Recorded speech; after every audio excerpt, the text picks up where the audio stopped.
Assalamualaikum warahmatullahi wabarakatuh.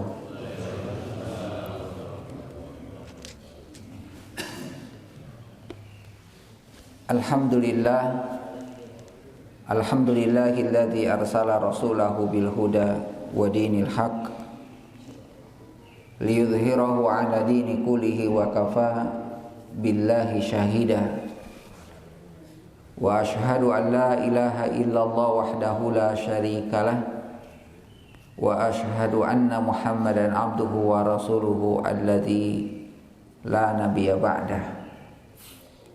Ya ayyuhalladzina amanu taqullaha haqqa tuqatih wa la tamutunna illa wa antum muslimun. Allahumma shalli wa sallim ala nabiyyina Muhammad wa ala alihi wa sahbihi wa man tabi'ahum bi ihsanin ila yaumiddin. Hadirin jamaah subuh yang insyaallah dirahmati dan dimuliakan Allah Subhanahu wa taala. Alhamdulillah pada kesempatan pagi hari ini kita bisa kembali bersama bermajelis, yang mana mudah-mudahan Allah Subhanahu wa taala senantiasa memberikan taufik, hidayah dan juga kesehatan. Hari ini jemaah sekalian kita berada di tanggal 21 di bulan Zulqa'dah kalau tidak salah. Ya, artinya kalau kita berhitung ke depan kurang lebih 20 hari lagi pelaksanaan Idul Adha, walaupun menurut informasi yang menyebar bahwa kemungkinan salat Idul Adha-nya akan terjadi 2 kali. Akan terjadi 2 kali. Sehingga kita akan melihat bahwa kita ini akan kembali diuji, karena perbedaan kemarin di Idul Fitri yaitu beritanya cukup tajam, perbedaannya cukup tajam, sehingga kemudian kalau kita baca di dunia maya, apalagi di dunia netizen, komentar dan sebagainya cukup pedas. Wallahu alam jemaah sekalian, karena pelaksanaan saum Arafah. Saum Arafah itu dilaksanakan pada tanggal 9. Tanggal 9 Zulhijjah. Yang mana di dalamnya di tanggal 9 itu akan terjadi peristiwa wukuf di Arafah. Kadang beberapa kali terjadi di sana wukuf, kita di sini belum puasa karena beda tanggal. Beda tanggal. Jadi bukan alasannya adanya wukufnya, tetapi karena tanggal 9-nya.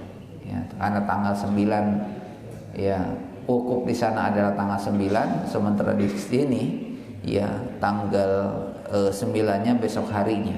Itu yang sering terjadi.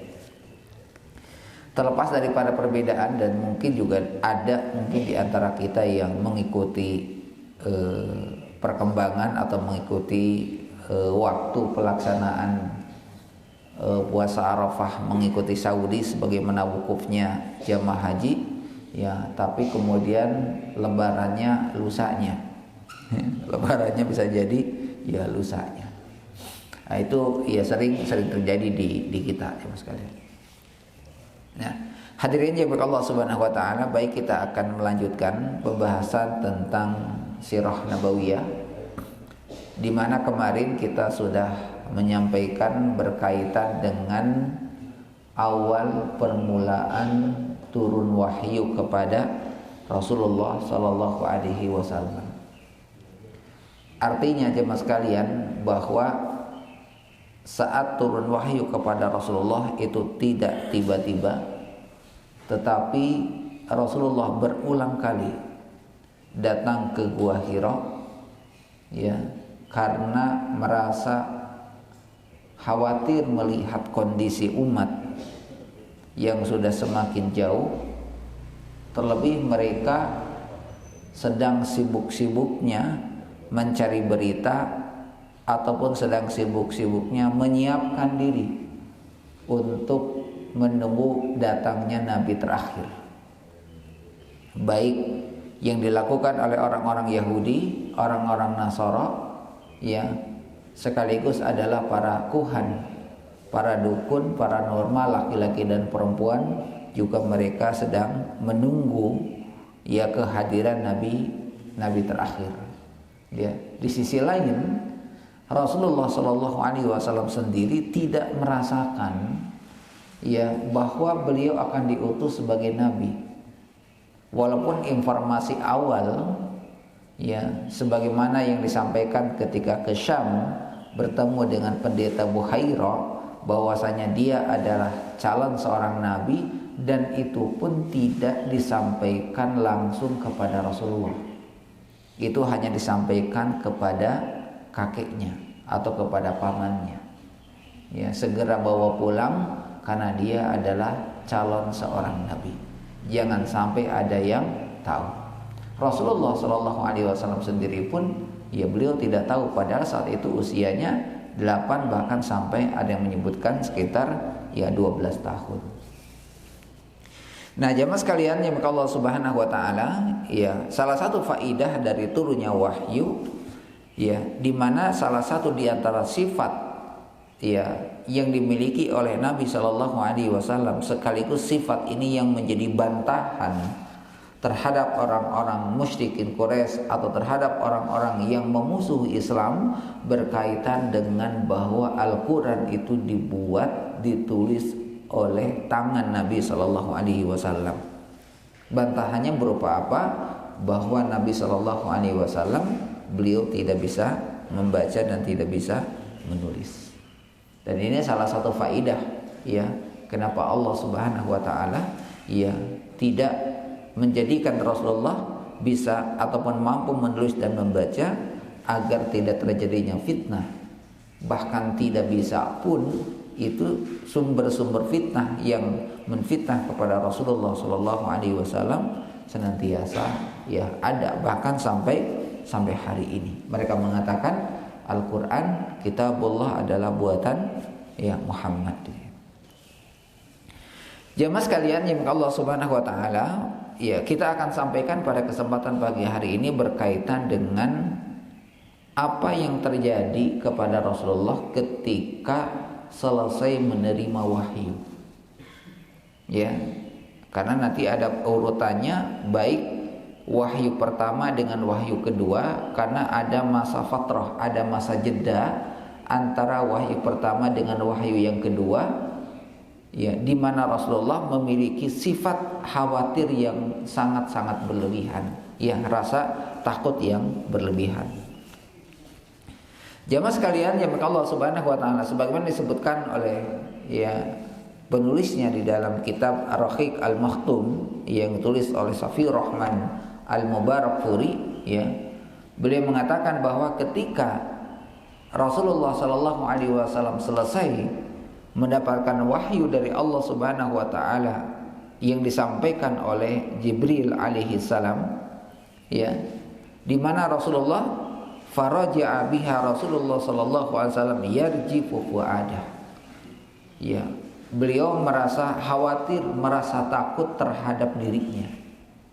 Ya, merasa khawatir, merasa takut apa yang terjadi terhadap dirinya. Ya, maka kemudian beliau pulang. Ya, beliau pulang. Ya, kemana? Ke rumahnya, menuju Khadijah radhiyallahu anha. Ya, fadakhala ala Khadijah binti Khalid. Maka kemudian beliau datang menemui Khadijah, ya, sambil ya ada perasaan takut dan khawatir. Bahkan saking takut dan khawatirnya, ya Rasulullah Shallallahu Alaihi Wasallam seperti orang yang kedinginan, menggigil, kekhawatiran yang sangat tinggi. Ya. Kemudian, ya, apa kata Rasulullah Shallallahu Alaihi Wasallam? Zammiluni, zammiluni. Selimutilah aku, selimutilah aku. Ini menunjukkan satu ya momen, satu perasaan yang dialami oleh Rasulullah, perasaan yang sangat khawatir, sampai rasa khawatir itu menyebabkan dalam bahasa kita muriang, sampai panas tiris, kedinginan. Padahal kita ketahui di tanah Arab saat itu dalam kondisi hararah, dalam kondisi panas, ya. Karena Ramadan, jemaah sekalian, karena kita tahu bahwasanya Ramadan itu adalah bulan di mana cuaca sangat panas, ya, sangat panas, ya, cuacanya, ya. Nah, jemaah sekalian, ya, maka Allah Subhanahu wa taala faqala, ya, maka kemudian Khadijah pun menyelimuti Rasulullah sallallahu alaihi wasallam.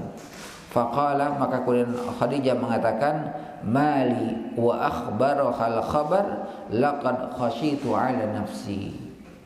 Ya Rasulullah, ya, kabarkan kepadaku, sampaikan kepadaku apa yang telah terjadi kepada dirimu. Ya. Laqad khashitu ala nafsi. Maka apa kata Nabi sallallahu alaihi wasallam? Laqad khashitu ala nafsi. Sungguh aku sangat khawatir terhadap diriku. Aku sangat takut terhadap diriku. Aku takut akan terjadi sesuatu pada diriku. Faqalat Khadijah, maka kemudian Khadijah, ya, menjawab, ya, apa yang disampaikan oleh Rasulullah dengan perasaan khawatir dan cemas. Apa kata Khadijah? Kalla wallahi ma yu'zikallahu abada. Ya, tidak. Jangan kau merasa khawatir, jangan kau merasa sedih. Wallahi demi Allah, ma yu'zikallahu abada. Allah tidak akan menyakitimu. Allah tidak akan meninggalkanmu. Allah tidak akan membiarkanmu. Ya, kenapa?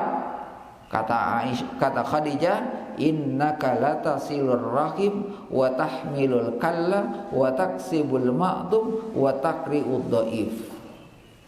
Ya, wahai Rasulullah, wahai Muhammad, ya, bahwasanya engkau adalah orang yang selalu menyambungkan tali silaturahim, membantu orang yang kesusahan, menghormati tamu, wa tu'inu ala nawaibil haq, yang selalu menyampaikan kebenaran. Fantalaqat bi Khadijah hatta atat bihi Waraqah bin Naufal.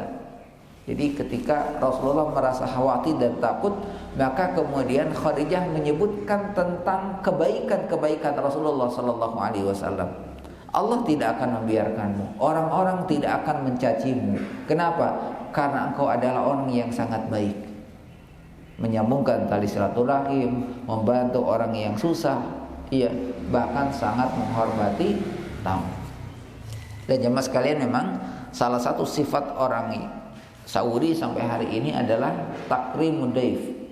Mereka tuh sangat menghormati tamu, ya, sangat menghormati tamu. Bahkan kalau kita baca sejarah ke belakang yang berkaitan dengan Hashim, yang merupakan kakek Rasulullah sallallahu alaihi wasallam, ya, kakek setelah Abdul Muthalib, yang merupakan orang tuanya daripada Abdul Muthalib, ya, salah satu di antara kebaikan Hashim adalah menyiapkan air Zam-Zam yang siap diminum oleh orang-orang yang datang ke tanah suci, sekaligus yang menyiapkan makanan.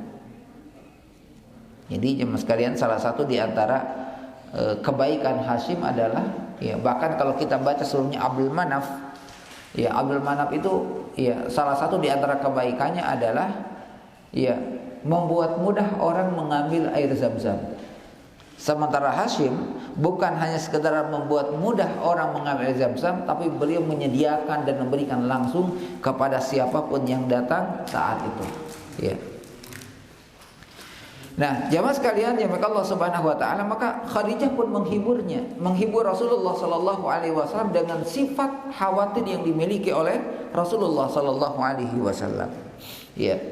Kemudian karena begitu khawatirnya Rasulullah sallallahu alaihi wasallam, walaupun Khadijah menghibur Rasulullah dengan segala kebaikan, tetap beliau sebagai manusia juga, ya, memiliki rasa khawatir yang tinggi terhadap peristiwa yang dialami oleh Rasulullah sallallahu alaihi wasallam. Walaupun beliau tidak menampakkan rasa khawatirnya, ya, tidak menampakkan rasa khawatirnya, malah apa? Menyebutkan kebaikan-kebaikan Rasulullah. tapi sebagai bentuk rasa khawatir Khadijah kepada Rasulullah sallallahu alaihi wasallam, fantalaqat bi Khadijah hatta atat bihi Waraqah bin Naufal. Ya, akhirnya kemudian dia datang kepada Waraqah bin Naufal bin Asad bin Abdul Uzza yang merupakan anak dari pamannya Khadijah yang usianya sudah uzur. Ya. Wa kana mar'an tanassara fil jahiliyah, dan dia adalah orang yang berpegang teguh kepada agama Nasrani. Ya, di tengah-tengah kehidupan jahiliyah. Wa kana yaktubul kitab al-Ibrani, dan Waraqah bin Naufal ini adalah salah satu di antara orang-orang yang masih ada yang mampu menulis kitab-kitab orang Nasrani dengan bahasa Ibrani. Fayaktubu minal injili bil Ibraniyah, bahkan termasuk orang yang mampu menulis kitab Injil dengan bahasa Ibraniyah juga. Masya Allah ayyaktuba. Dan ini salah satu di antara kelebihan Waraqah bin Naufal. Jadi salah satu di antara kelebihan Waraqah bin Naufal itu adalah satu-satunya orang yang masih ada yang mampu menulis kitab Injil ataupun kitab Injil dengan bahasa Ibrani yang dilakukan oleh beliau, di mana beliau sendiri adalah merupakan seorang tokoh dari Nasara.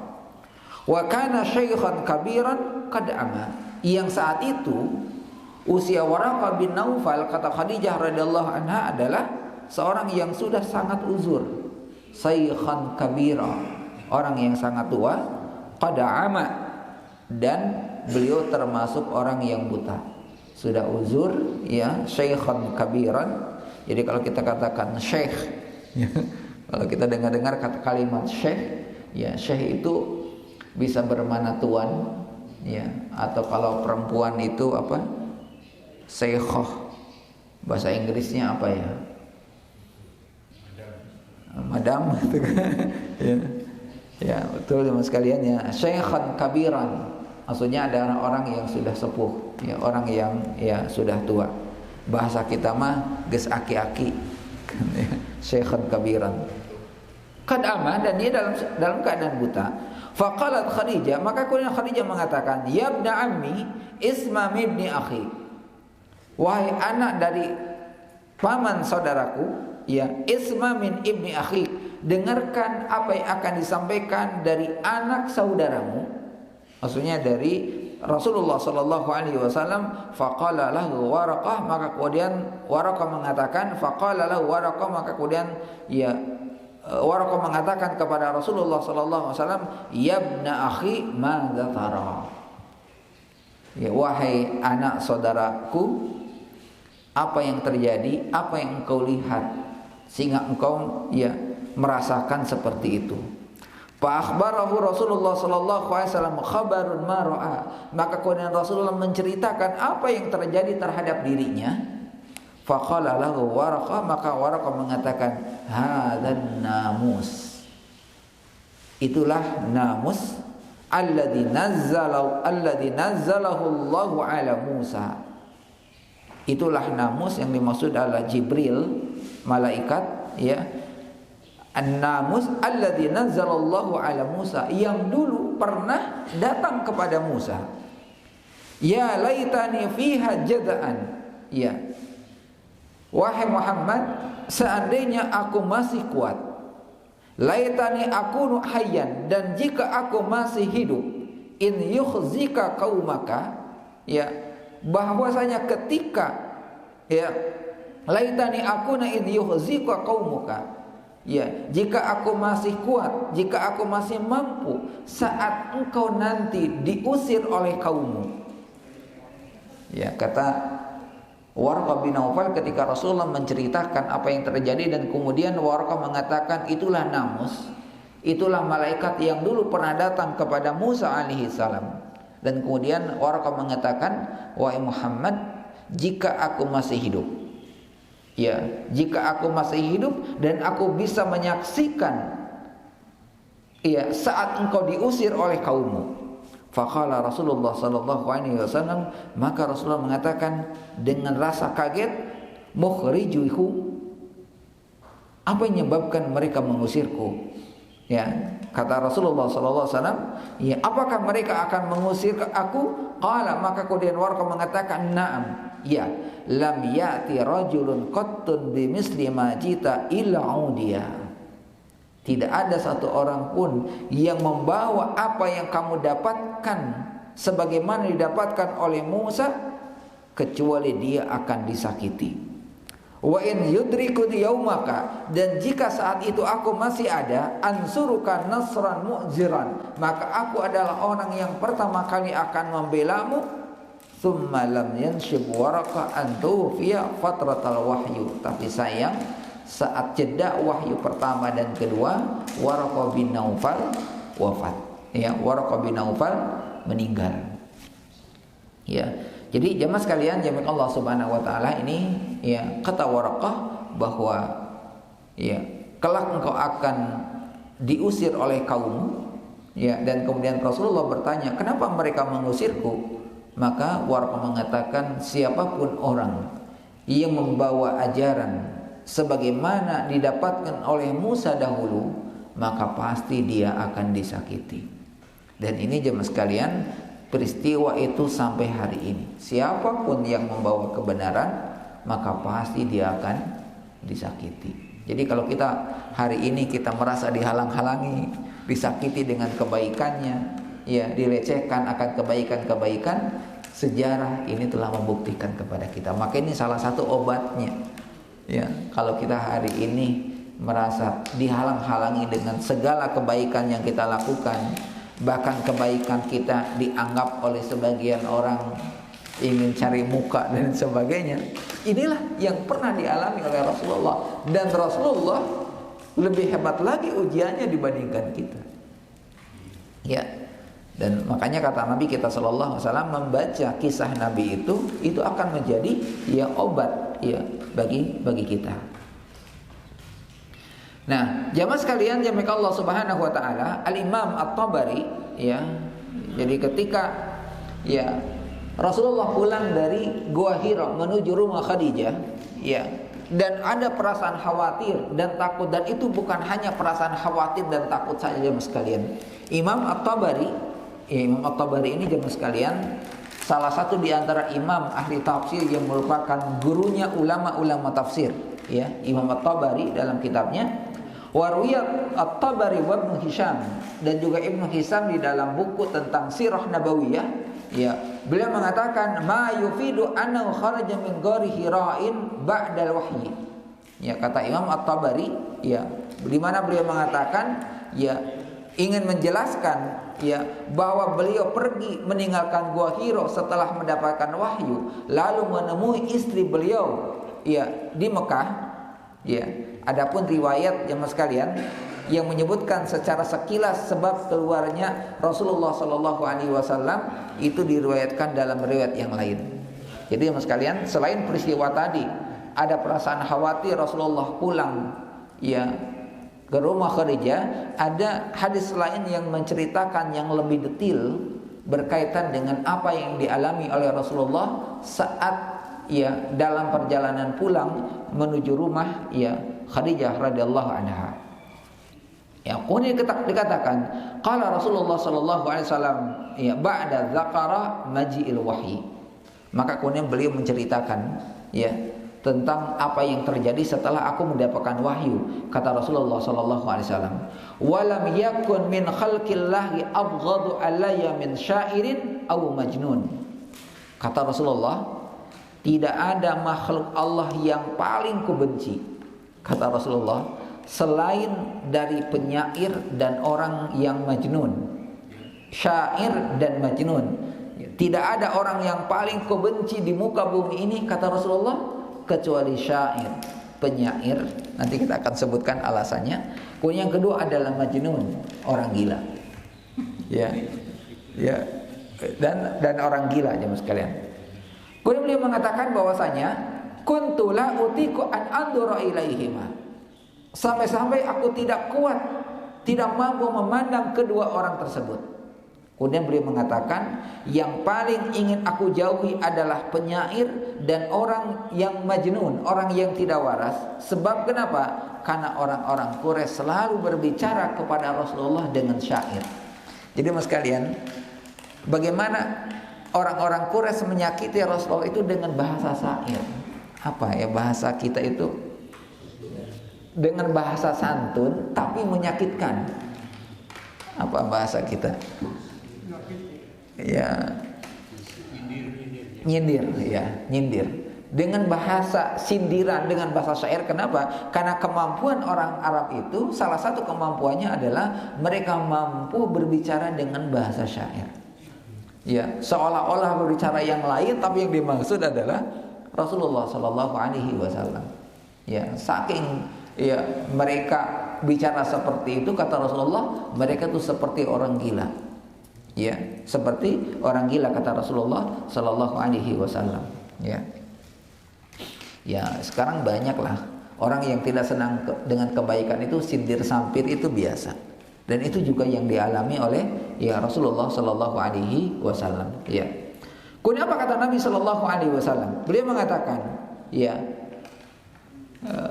in tahaddasa biha an Quraisyin abadan la a'madanna ila khalqin minal jabal. Sampai-sampai Rasul mengatakan, rasanya aku ingin mendaki sebuah gunung yang tinggi. Kata Rasulullah, rasanya aku ingin mendaki sebuah gunung yang tinggi, lalu aku menerjunkan diri, lalu aku mati di sana, sehingga aku bisa istirahat dengan tenang. Ini ketika beliau belum mendapatkan wahyu, bagaimana ujian yang dialami oleh Rasulullah Sallallahu Alaihi Wasallam. Saking besarnya rasa kebencian kepada Rasulullah Sallallahu Alaihi Wasallam, sampai-sampai ada perasaan, kata Rasulullah, ada perasaan ingin bunuh diri, ingin bunuh diri. Kemudian beliau bersabda, maka aku pun pergi. Karena ada perasaan itu, akhirnya aku pun pergi ke gunung dan naik ke atas gunung tersebut. Naik ke atas gunung tersebut, dan kemudian ketika aku akan menjatuhkan diri, maka tibalah datang Jibril alaihi salam dan berkata, ya Muhammad, anta Rasulullah wa ana Jibril. Wahai Muhammad, engkau adalah Rasulullah, utusan Allah, dan aku adalah Jibril. Tiba-tiba kemudian Rasulullah mendongakkan kepalanya ke langit, melihat dari sumber suara ternyata di sana ada Jibril yang sedang berdiri di ufuk timur, menyerupai seorang laki-laki dengan wajah berseri. Kemudian ketika Rasulullah melihat Jibril alaihissalam, apa kata Rasulullah Sallallahu Alaihi Wasallam? Kata Jibril alaihissalam ketika Rasulullah melihatnya, anta Rasulullah wa ana Jibril. Maka aku pun berdiam. Maka ketika aku palingkan wajahku ke belakang, ke samping kiri dan kanan, seolah-olah Jibril alaihissalam ada di setiap kali aku memandangnya. Jadi ketika ke timur ada, ketika ke barat ada, ketika ke utara ada. Dan di sini masukkan dalam beberapa riwayat bahwa Jibril alaihissalam itu adalah yang merupakan malaikat yang paling besar, sehingga Rasulullah bisa melihat dari segala sisi akan kebesaran Jibril alaihi salam. Nah, jamaah sekalian, jamaah Allah Subhanahu wa taala, ketika mendapatkan informasi hal tersebut, maka tenanglah diri Rasulullah Sallallahu Alaihi Wasallam tentang apa yang terjadi terhadap dirinya. Tentang apa yang terjadi terhadap dirinya, sebagaimana Waraqah bin Naufal menyampaikan bahwasanya engkau adalah utusan Allah, tetapi beliau masih ragu sampai akhirnya ketemu Jibril yang kedua kali. Karena yang pertama ketika wahyu pertama turun, yang kedua adalah ketika muncul rasa khawatir yang berlebihan. Maka Jibril datang lagi kepada Rasulullah meyakinkan bahwasanya anta Rasulullah, engkau adalah utusan Allah, sekaligus engkau adalah utusan Allah, dan aku adalah Jibril alaihi salam. Jamaah sekalian yang Allah Subhanahu wa taala, ya, apa pelajaran yang bisa kita ambil dari ya kisah sepulangnya Rasulullah sallallahu alaihi wasallam dari Gua Hira? Ya. Disebutkan jamaah sekalian perkataan Waraqah radhiyallahu anhu, ya, di mana dia mengatakan bahwasanya tidak ada seorang nabi pun pasti dia akan dimusuhi oleh kaumnya, pasti dia akan diusir oleh kaumnya, ya.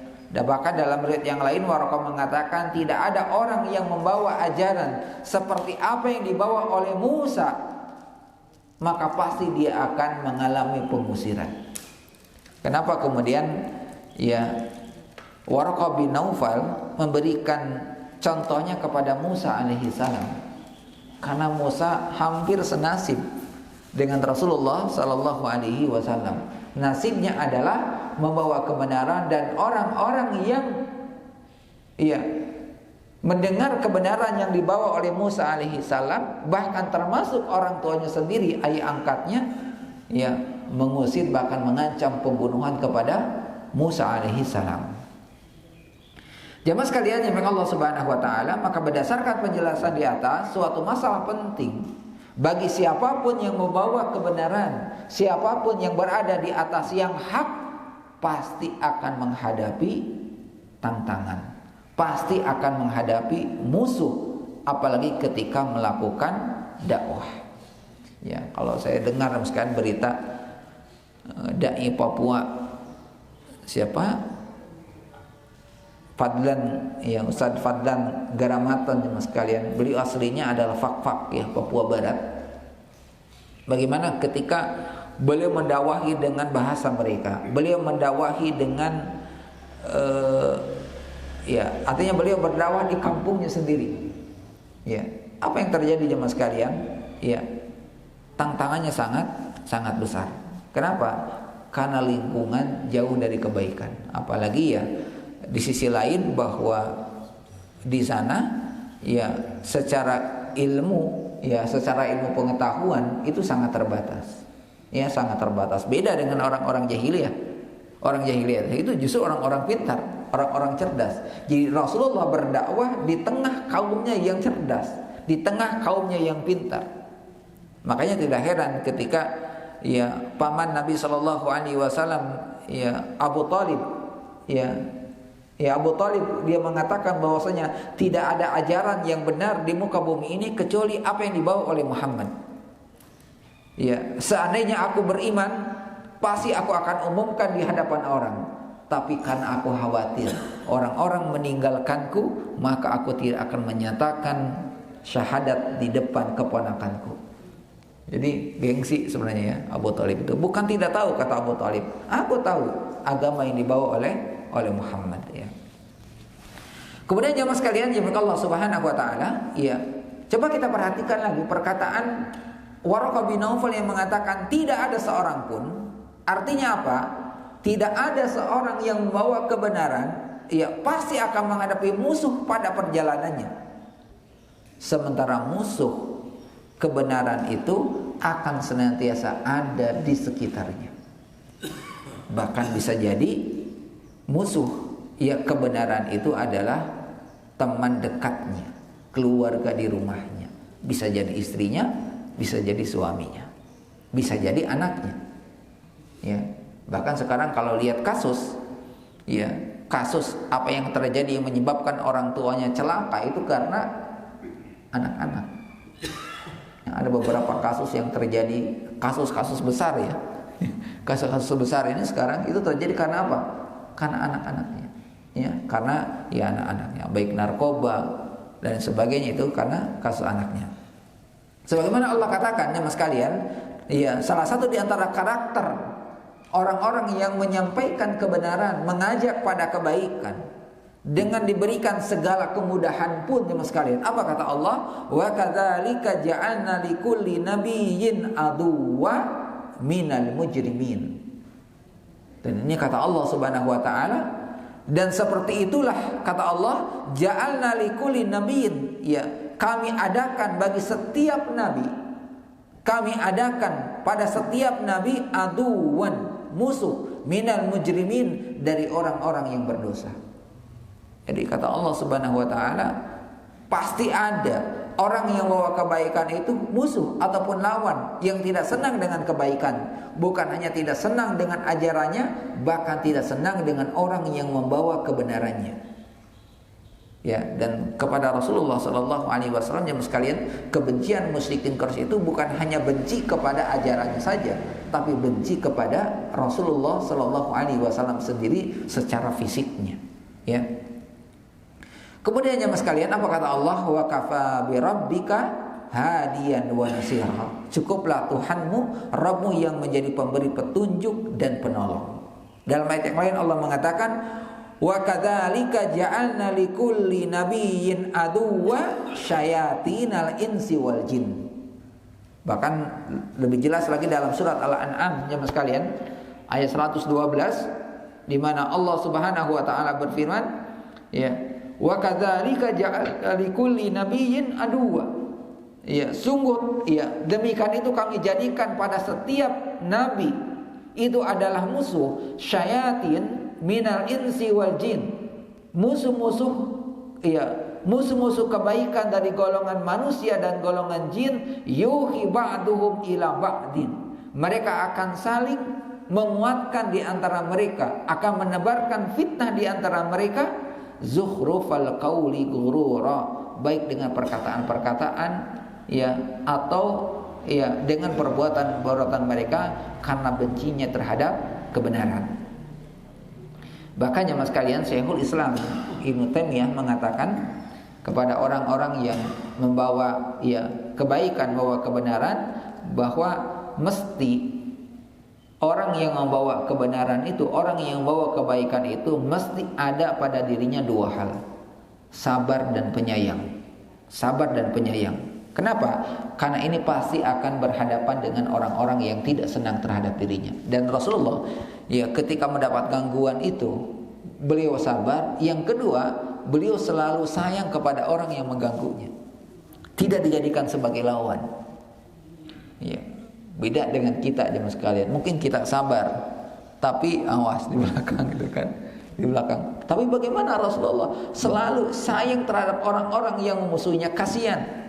Sebagai bukti ketika Rasulullah pulang dari Taif, dikejar oleh ya orang para pemuda Taif yang benci terhadap ajaran yang dibawa oleh Rasulullah Sallallahu Alaihi Wasallam. Kemudian datang Jibril, datang malaikat dan menawarkan kepada Rasulullah, ya Muhammad, andaikan gunung Uhud itu saya angkat dan saya jatuhkan kepada mereka, saya akan angkat. Apa kata Rasulullah? Jangan, karena mereka tidak tahu. Sabar dan sayang terhadap orang yang tidak senang dengan kebaikan. Dan ini ya mas sekalian, hasilnya sangat luar biasa apa yang dilakukan oleh Rasulullah Sallallahu Alaihi Wasallam.